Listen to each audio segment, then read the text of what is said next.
Hello student, पिछली video में हमने आपको बता दिया था कि समांगी उत्प्रेरण का क्या कार्य होता है, समांगी उत्प्रेरण कार्य कैसे करते हैं। अब इस वीडियो में हम आपको बताएंगे विषमांगी उत्प्रेरण की क्रियाविधि। बताने से पहले सभी स्टूडेंट को मैं बता दूं, जो कुछ भी हम आपको बता रहे हैं वो आपको सब नोट करना है। जो कुछ भी इसमें लिखा हुआ नोट्स हैं वो जो आपको नोट करना है। ओके, आपको नोट करना है, समझा हम रहे हैं। देखो, विषमांगी उत्प्रेरण की क्रियाविधि क्या होती है। इस क्रिया में जो उत्प्रेरण होती हैं वो ठोस धातुएं होती हैं। जब वो ठोस धातुएं होती हैं तो उनकी जो संयोजकता होती है वो मुक्त अवस्था में पाई जाती है। ठीक है, तो जो मुक्त अवस्था में जो संयोजकता पाई जाती है वो संयोजकता क्या करती है, क्रिया कारक के साथ वो क्रिया करती है और क्रिया करने के बाद मध्यवर्ती बनाती है। क्या बनाती है? मध्यवर्ती। जिससे क्या होता है, जिससे विश्लेषण की क्रिया से उत्पाद का निर्माण होता है। जिससे वो क्या करती है, जैसे मैंने बताया, इस क्रिया में जो उत्प्रेरण होती है वो ठोस होती है, जिसकी जो संयोजकता होती है वो मुक्त होती है। फिर वो संयोजकता क्या करती है, जो क्रिया कारक उसमें भाग ले रहे होते हैं उसके अधिशोषण द्वारा, अधिशोषण आप जानते हो किसे कहते हैं, उसके अधिशोषण द्वारा क्रिया करके, ठीक है, वो उत्पाद बनाती है। क्या बनाती है? उत्पाद। जैसे नोट, विषमांगी उत्प्रेरण समांगी उत्प्रेरण से अति श्रेष्ठ होता है। जो विषमांगी उत्प्रेरण होता है वो समांगी उत्प्रेरण से क्या होता है, अधिक श्रेष्ठ होता है। ठीक है, क्योंकि ठोस धातुएं मुक्त संयोजकता के कारण अच्छी अधिशोषक होती हैं। वो क्यों होता है श्रेष्ठ? क्योंकि जो ठोस धातु होती हैं उनकी जो संयोजकता होती है मुक्त होती है। तो मुक्त संयोजकता होने के कारण वो क्या करती हैं, अच्छी अधिशोषक होती हैं। क्या होती है? अच्छी अधिशोषक। जैसे क्रिया, जैसे हमने वनस्पति लिया, ओके, और वनस्पति की तेल की क्रिया हमने कराई NiH2 की उपस्थिति में, तो वनस्पति घी बन गया। वनस्पति घी जानते क्या होती है? जिसको बोला जाता है डालडा। ठीक है, अब यहाँ पे क्या किया हमने, रिएक्शन दिखाई। यहाँ पे देखो CH2 डबल बॉन्ड CH2, उपस्थिति वहाँ पर हुई Na की और H2 की। ओके, तो क्या बना, CH3 बना। यहाँ पे हमने देखा CH2, तो देखो कार्बन, ओके, तो H के 2 और 2 4, यहाँ पे H के 6 हो गए, क्योंकि ऊपर से भी तो H2 हुआ है। ओके, उसके बाद देखो यहाँ पे ये इसको खोल के बताया गया है H, ये आपको नोट करना है। ठीक है, नोट करने का देखो समझना है, H हुआ, Na हुआ। देखो Na, ठीक है। अभी क्या किया, देखो CH2 से क्रिया कर रहा है।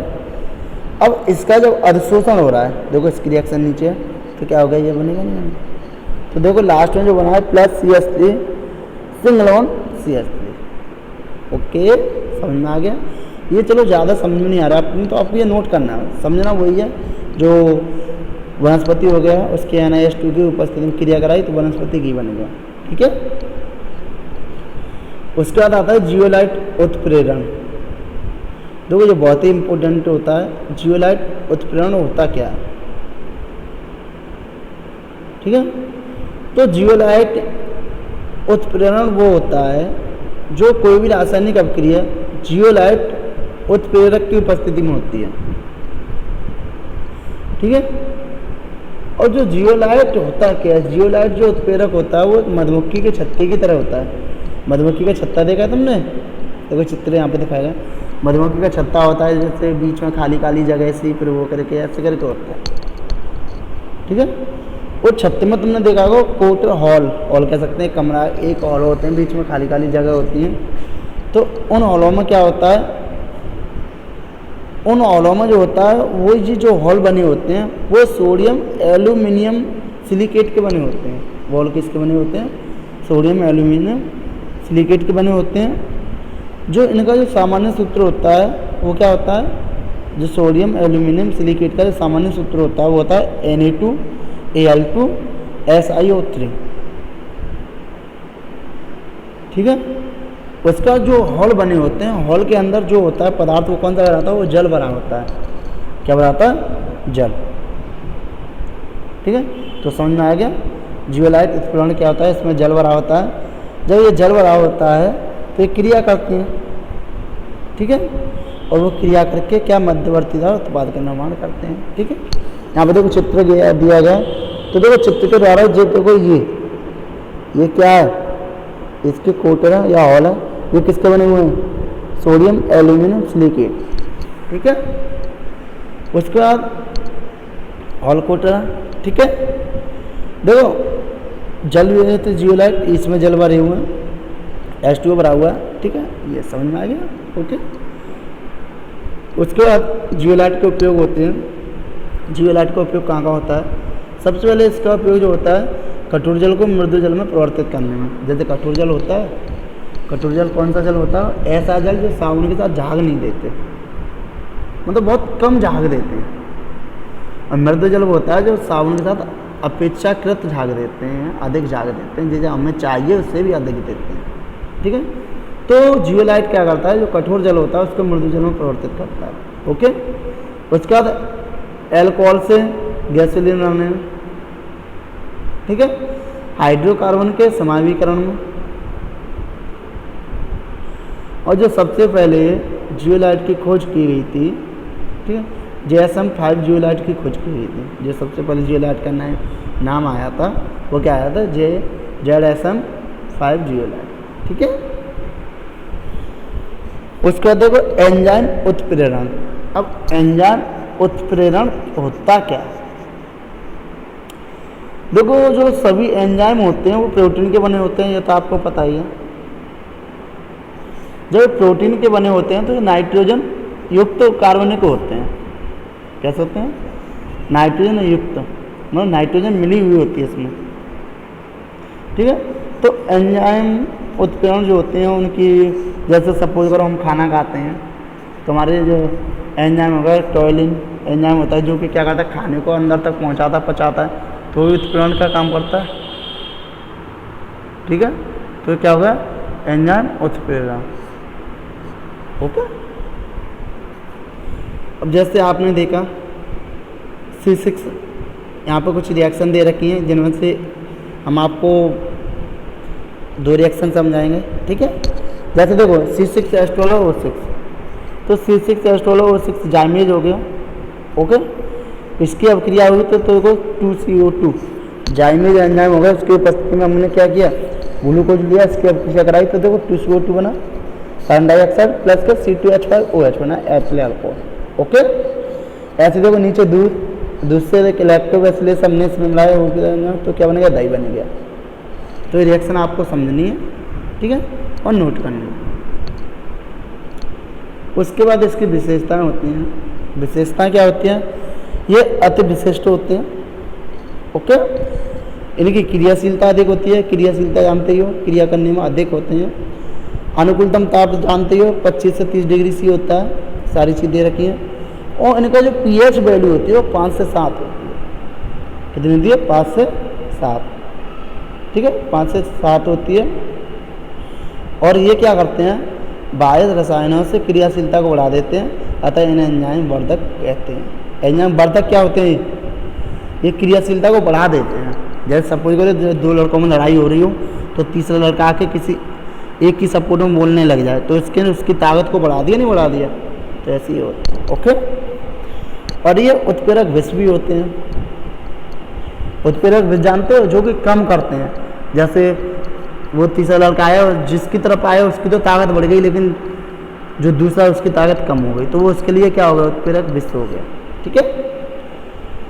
और देखो जो इसकी क्रिया विधि होती है इसे तालाकुंजी सिद्धांत से समझाया जाता है। एक सिद्धांत दिया था तालाकुंजी, और देखो उसमें क्या आता है, जैसे उत्प्रेरक ले लिया, उत्प्रेरक एंजाइम ले लिया जिसको कुंजी बोला गया, ठीक है। कोई एक दूसरा तत्व ले लिया जिसको क्रियाकारक या ताला बोला गया, दोनों की रिएक्शन हुई तो अधिशोषण की उपस्थिति में हुआ तो मध्यवर्ती संकुल बन गया। क्या बन गया, मध्यवर्ती संकुल, में दोनों को मिला के बन गया, ठीक है। देखो यहाँ पे क्या किया, फिर हमने देखो ES को द्वारा से ले लिया, मध्यवर्ती संकुल जो बना हुआ उसको द्वारा से ले लिया। लेने के बाद उसका विशोषण हुआ, विशोषण होने के बाद जो एंजाइम है वो अलग हो गया और उत्पाद, ठीक है। उसका आता है कोलाइड। कोलाइड किसे कहते हैं, देखो कोलाइड उन कणों को कहते हैं जिन्हें हम चर्म पत्र की झिल्ली से नहीं छान सकते। ठीक है, आइम चर्म पत्र जानते हो, जैसे मनुष्य का शरीर है, अब जब पसीना बाहर निकलता है तो उसकी जो खाल होती है उससे बाहर निकलता है, लेकिन उसमें छोटे छोटे रोम होते हैं ना, होते हैं छिद्र जिनसे पसीना बाहर निकलता है। ऐसे ही चर्म पत्र होता है जिसमें छोटे छोटे छिद्र होते हैं। उनमें से यदि कोलाइड को छाना जाए तो वो छनेगा नहीं। क्यों नहीं छनेगा? क्योंकि उसके बड़े बड़े कण होते हैं। क्योंकि देखो यहाँ पर आकार दे रखा है, जो कोलाइड कणों का जो आकार होता है वो 10⁻⁵ से 10⁻⁷ cm के मध्य होता है, और इन्हें जो देखा जाता है वो सूक्ष्मदर्शी से देख सकते हैं। ठीक है, ओके। जैसे एग्जाम्पल दे रखा है NaCl का जलीय विलयन। ठीक है, कोलाइड प्रकृति का होता है, ये आपको पढ़ना है। ठीक है, उसके बाद जो आपको नोट करना है, ये करना है, नोट तो पूरा करना है, लेकिन उसके बाद जो हेडिंग बनानी है वो बनानी है, किसी कोलाइड विलयन को दो अवस्थाओं पाई जाती है। एक हेडलाइन करना, जो कोलाइड विलयन होती है उसकी दो अवस्थाएं पाई जाती हैं। कौन कौन सी? नंबर 1 परक्षेपण और नंबर 2 परिक्षेप्य। नंबर 1 क्या होगा? परिक्षेपण। नंबर 2 क्या होगा? परिक्षेप्य। अब परिक्षेपण और परिक्षेप्य के भी अलग अलग गुण होते हैं। वो कौन से होते हैं? परिक्षेपण, देखो परिक्षेपण विलयन की वो अवस्था है जो परिक्षिप्त को घेरे होती है। ठीक है, और परिक्षेप्य विलयन की वो अवस्था है जो परिक्षेपण से घिरी होती है। ये विलायक के समान होती है परिक्षेपण, और ये विलय के समान होती है। विलायक क्या है? ये तो अपने आप में मिलाती है, और विलय क्या होता है? घुल जाता है बेचारा किसी में। ये अधिक मात्रा में होती है, कम मात्रा में होती है। सीधी सी बात है, जो विलायक होगा वो तो अधिक मात्रा में होगा भाई, जो विलय होगा वो कम मात्रा में होगा। जैसे पानी में चीनी को मिलाया तो पानी की मात्रा अधिक होगी, चीनी की मात्रा कम होगी। ठीक है, उसके बाद आता है कोलाइडीकरणों का वर्गीकरण। और देखो कोलाइडों का वर्गीकरण क्या आता है? पॉइंट फर्स्ट, आकर्षण बलों के आधार पर जो कोलाइडों का वर्गीकरण होता है, सबसे पहले आकर्षण बलों के आधार पर होता है। नंबर 1 परिक्षेपण व परिक्षिप्त के मध्य आकर्षण के आधार पर कोलाइड दो प्रकार के होते हैं। ठीक है, क्योंकि ना अलग अलग टाइप से बांट रहे थे। आकर्षण वाला होता है अपनी तरफ खींचना, एक तो होता है द्रव स्नेही और एक होता है द्रव विरोधी।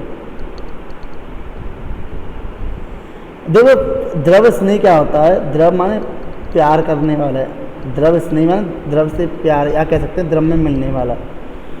इसमें जो परिक्षेपण, वो परिक्षिप्त अवस्था के मध्य आकर्षण अधिक होता है। भाई आकर्षण क्या? अट्रैक्शन, एक दूसरे की तरफ फोर्स जो लगेगा वो अधिक लगेगा।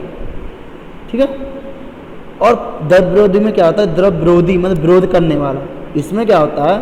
परिक्षेपण और परिक्षिप्त के मध्य नगण्य आकर्षण पाया जाता है, मतलब बहुत कम पाया जाता है। ठीक है, जैसे दो भाई बहन हो, उनमें अधिक प्रेम हो तो क्या होता है? उन्हें लड़ाई बहुत कम होती है, और जब लड़ाई होती है तो उन्हें विरोध होता है। ठीक है, और ये स्थायी कोलाइड होते हैं और ये अस्थायी कोलाइड होते हैं। स्थायी कोलाइड का मतलब क्या होता है? ये टूटते नहीं हैं, और अस्थायी कोलाइड का मतलब होता है ये टूट जाते हैं। ठीक है, अराउंड ये उत्क्रमणी प्रकृति के होते हैं। उत्क्रमणी प्रकृति क्या होती है? ऐसी अभिक्रिया दोनों तरफ होती रहे लेकिन किसी भी दिशा में पूरी ना हो, और ये अनुत्क्रमणी प्रकृति के होते हैं, मतलब ये अभिक्रिया एक ही दिशा में पूरी हो जाती है। ठीक है, इनका स्कंदन नहीं होता, ये आसानी से स्कंदित हो जाते हैं, मतलब विकरना। ठीक है, जैसे प्रोटीन, गोंद, जिलेटिन, स्टार्च। भाई जब प्रोटीन हो गया, प्रोटीन का अलग अलग टुकड़ों में कर दोगे तुम? नहीं। जैसे सोने के कण, चांदी के कण, सल्फर के कण, और इनके टुकड़े बन जाते हैं। सोने के कण हो गए छोटे छोटे, चांदी के। ओके, उसके बाद आता है परिक्षिप्त के कणों के आकार के आधार पर। ठीक है, अब देखो दूसरा क्या? परिक्षिप्त के कणों के आधार पर ये 3 प्रकार के होते हैं। कितने प्रकार के होते हैं? 3। पहला होता है बहुआण्विक कोलाइड। बहु माने बहुत, आणविक माने अणुओं को कोलाइड। ठीक है, तो देखो इसमें क्या होता है? इसमें छोटे छोटे कणों को एकत्रित करके एक पुंज बना लिया जाता है। क्या कर लिया जाता है? पुंज मतलब इकट्ठा करके पुंज बना लिया जाता है। जो वो पुंज होता है वो हमें प्रकाश की उपस्थिति में बहुत चमकीला दिखाई देता है। ठीक है, ये बहुआण्विक कोलाइड होते हैं। जैसे सोने के कण, यदि सोने के कणों को तुम इकट्ठा कर लो, एक पुंज बना लो, गोला बना लो, उसे धूप में रख दो तो वो चमकीले दिखाई देंगे नहीं देंगे? ठीक है, उसके बाद आता है बृहदान्विक कोलाइड। देखो बृहदान्विक कोलाइड क्या आता है? इसमें जो छोटे छोटे कण होते हैं उनको एक श्रृंखला बनाई जाती है, ठीक है, एक श्रृंखला बनाई जाती है, एक लाइन कह सकते हैं श्रृंखला, जैसे कार्बन कार्बन कार्बन, ठीक है। तो वो क्या होता है, जैसे प्रोटीन, ठीक है। उसके बाद आता है संगुणित कोलाइड। देखो संगुणित कोलाइड क्या आता है, वे कोलाइड जो कम सांद्रता पर अपघटित व अधिक सांद्रता पर संगुणित हो जाते हैं। जो कि कम सांद्रता हो तो वो टूट जाएं, और अधिक सांद्रता हो तो क्या वो मिल जाएं, तो संगुणित कोलाइड कहलाते हैं। जैसे मिसेल, ठीक है।